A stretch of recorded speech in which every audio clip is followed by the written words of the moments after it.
that kind of stuff. Has it been easy for you to do these last couple of days? It's tough. It's tough. Tough part is understanding the opportunity that we had. Kind of, felt like we didn't give them our best at all. Either opportunity that we had to play against them. Not only that, just the implications that were part of the game. Obviously, we weren't thinking about that, but we understood what was at stake. But to let it go and not play our best is, that was the tough part. Obviously, it stings, hurts, but we got to get over it. Put all that energy into New England coming in here on Sunday. Obviously, last year we were kind of in the similar situation as them, and went on the road to Pittsburgh and Philly, and just they're going to come here and play hard. We understand that, and we got to be ready to go. How do you shake all that knowing that the playoff aspirations might be a little bit harder to reach now that what happened the last 3 weeks? Don't think about it. Yeah, can't be. That's not a part of the process right now. It's for us, all we can do is control what we control, and that's this weekend, today, tomorrow. Go out there on Sunday and, play good football. Are you viewing it as you guys have to win out from this point? Again, I'm not I'll leave that up to y'all. Obviously, I know it's cool and all the what ifs and stuff like that, situation scenarios and stuff like that. But all I can do is focus on today, in this game. Go back and watch the film from Sunday. What did you learn? What are some things that you guys can do better? Yeah, I didn't really want to watch it just because it was, I just felt like, let the team down. It was a tough one to swallow, but. I think there's always something you can learn, from every game. I think, personally, a couple bad plays, honestly, and the rest of it wasn't really bad. But those couple plays were crucial plays that kind of turned the game, or at least I felt like. But I understand for us offensively, it's just a lot of highs, a lot of lows. Got to be more consistent. I think we've shown that we can be the best. We've shown that we might not be there. So we got to find a way to continue to be consistent. I know that you over the years, and most quarterbacks know this, the whole you get too much credit if you win, you get most of the blame if you lose. Is that something you've grown up with? Obviously, your dad played the position. Is that something he kind of let you know early on? Is that something you have to learn as you're playing quarterback? No, I think every quarterback growing up understands that. I think that's just part of the lessons that you learn as a kid. A quarterback, you get paid. You get paid for a reason. You take all the scrutiny, you take all the blame, and that's part of the job. It is what it is. I understand that completely.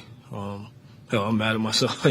There's no one out there that's more mad than me. So, when you throw picks, do you wash it immediately from your head, or do you just take a minute to think about what happened, or do you save that for Monday or whenever you watch the film? I think everybody. So you throw an interception, right? You're out there on the field, you throw a pick, you kind of, what the hell? You go through that phase of shit, and then you might go back to the sideline and look at the pictures, which they don't give you video, so you got to look at pictures, which is terrible. And then you just kind of you get a second to dwell over it, and then you got to get over it. This is what I've been playing football since I was 4 years old. This is my first rodeo of throwing an interception. So obviously it's frustrating. You never want to throw a pick and give the other team the ball, but yeah, you got to get over it. So you said that you felt like you let the team down. Have you or your teammates done anything to pick you up? Oh, I don't need anybody thinking the world is ending. My confidence will never waver in myself at all. And that's just what it is. Honestly, I'd rather you not text me because I'm okay. I was curious about the process of recalibrating, right? Like earlier in the year, playing great. These last couple games, you struggled, a couple picks. So do you watch your highlights? Do you get back in the gym? Do you hang out with your dog? Do you watch the bad plays? What do you do to recalibrate? I think it's different for everybody. Yeah. I don't want to give you my recipe for get ready. I'm sorry, bro. Your numbers the last 3 weeks under pressure have dipped compared to what they were the first 10 weeks. Why do you think that is? I don't know what they are, but again, I think it's just the inconsistency. I think, honestly, the Vikings game, I thought we moved the ball well. Thought I was playing really well. Obviously, the numbers say I got 2 picks. And then this week, like I said, besides you got the 2 picks, and then I felt like we moved the ball well after that. I think we had 2 3 and outs that were kind of timely and crucial, but Yeah, I don't really know the numbers or anything like that. I'm just trying to go out there, execute, play better, which has to be done. We want to win. Has anything changed in your approach to when you are facing pressure? No. And what's the message to keep the locker room kind of intact? I mean, I'm sure guys are disappointed. I'm sure the defense gets mad. How do you keep everybody on the same page and moving forward to finish strong? It's part of the game. You know, there's times that we don't hold up, times the defense don't hold up, times special teams don't hold up. We have to stick together. Guys know that. JG does a great job of preaching that. We all understand that. That's part of the game of football. And this is a tight-knit group, so there's no separation of who we are. And the guys understand that. How important is Jonathan in that process with the message to the team and that not getting too high or too low and just trying to stay as even keel as possible? Very important. I mean, he's our coach. You know, he's the temperament of the team. Every morning he comes with juice. Every morning he comes with the right message, and he can feel the energy of the team when we feel, we may let one go or disappointed ourselves, but at the end of the day, we got another opportunity to go out there and be great, another opportunity to go out there and win, which is, if we want to do what we want to do, which we still have a chance to, we got to worry about this week and win this game. Is it strange that it's the same team almost 2 years to the date that got injured? I low-key thought about that this morning. I was driving here. But, yeah, what about it? Does anything come to mind? No. Yeah, it's a little weird. It is a little weird, but try not to have that happen again. You've been really good this year, both off of play action and when the play call kind of moves the pocket. I'm thinking of the touchdown to Mike. Is there anything that's more comfortable for you in those situations rather than, a straight drop back? No.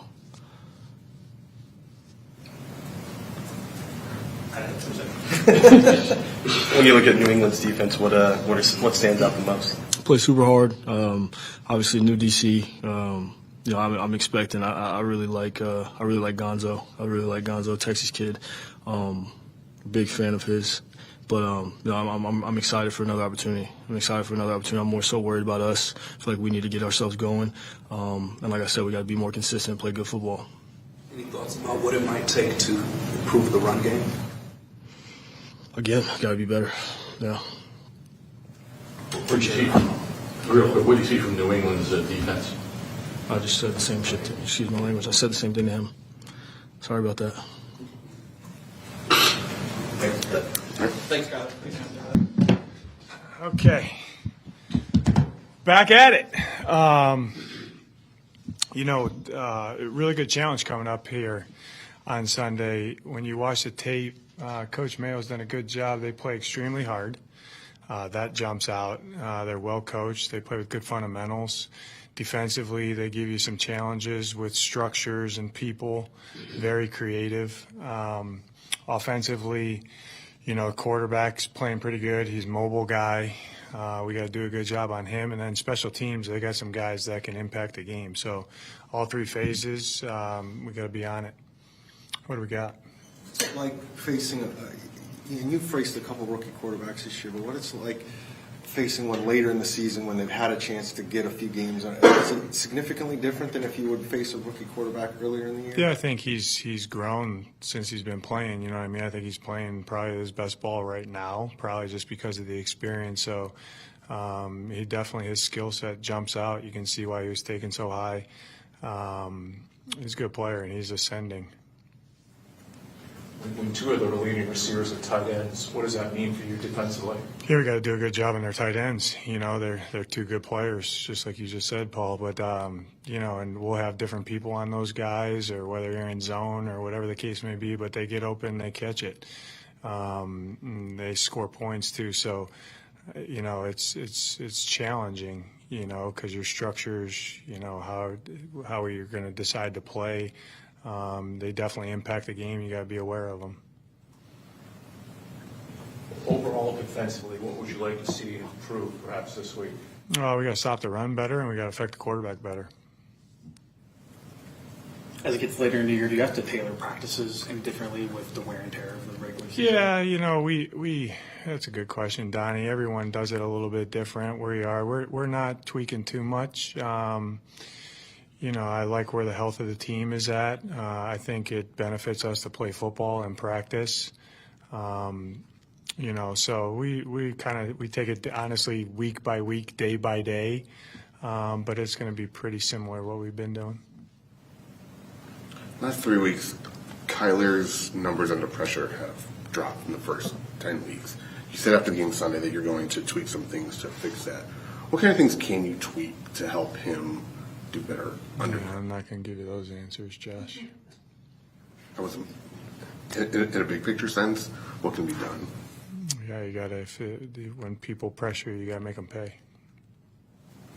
You mentioned how Drake May is ascending. In what ways is he playing beyond his rookie years? Yeah, I think he's playing faster, I think, right now. He's accurate. He's got a big arm, and the extension shows up. That's real. I mean, he extends plays. He can beat you with his legs, getting out of the pocket to throw it or run it. So those are always hard guys to defend. I feel like every other week is a guy like that, but that's kind of where the NFL is going. That's cool. But it's a challenge. It's kind of a double-edged sword of a rookie having a handful of games under their belt, but also having a little bit more tape on them as well. Mm-hmm. Yeah, I think so. I mean, I would always prefer more tape to give you a little more data, So I like to watch, as guys go. But when he kind of took over and where they're at now, and Coach Van Pelt's done a good job of kind of adapting as the year went on. I think they've changed some things to my eye. He's doing a good job of putting him in position to make plays. So. At this point in the week, are you in wait-and-see mode with Blake? Yeah. I don't know if you guys saw, but we signed Mike Pilardi. So if Blake's not able to go, that's who we'll punt. Do you still expect Matt Prater to be back this season? Yeah, I hope so. I mean, we'll see how it goes. He's getting better day by day. We'll take it one day at a time and go from there. Is there any concern at all, with Chad? With Chad? I mean, he was so hot, and now he's had a miss in each of the last 3 games. No, that's life in the NFL as a kicker. You know what I mean? You're not going to make every one. So he's working on some things and doing what he can do to be a weapon for our team. There's a handful of metrics that show Max Belton has really taken a leap forward the last 5 weeks. Can you just talk about the progression that you've seen from him? Yeah, I think, I think it's just like we were talking about the quarterback, you know what I mean? I think the more he plays, the better he's going to get, because if you have a growth mindset, you're going to learn from each rep. So I think Smitty's doing a really good job with him. He just needs to play football, you know what I mean, and make mistakes and make plays and execute and lose at the point of attack, win at the point of attack. They're all learning experiences for him. So it's a challenge because he's going to play completely different receivers this week. You know what I mean? We're going to play different structures this week than week to week. It's a brand new week, so it's all a learning experience. Each time he plays. But I like what he's doing fundamentally. As we talked about, I forget a couple weeks ago. I think his in space, he's got better spatial recognition right now. What he's doing with his body, where he needs to be. And he's not making mistakes he was earlier in the year just from an eye discipline to an alignment standpoint. He's taking a coach and he's running with it. With Garrett, he's been so good this year, and obviously had a few plays Sunday that didn't go as well. What's your message to a guy like that after a game like that? Yeah, live and move on, learn and move on. Who will be in 40 this week? Joey Blunt had a good week. Double time for him this year. First one. First time double guy. They take it to heart, man. They want that jersey. There was a report this morning that the Giants are signing Devad off the practice squad. What have been thoughts on him, and happy for his opportunity? I am happy for his opportunity. He loves ball. He puts everything into his craft. So good luck to him. I had a good talk with him last night. Coach, thank you. Okay. Thank you.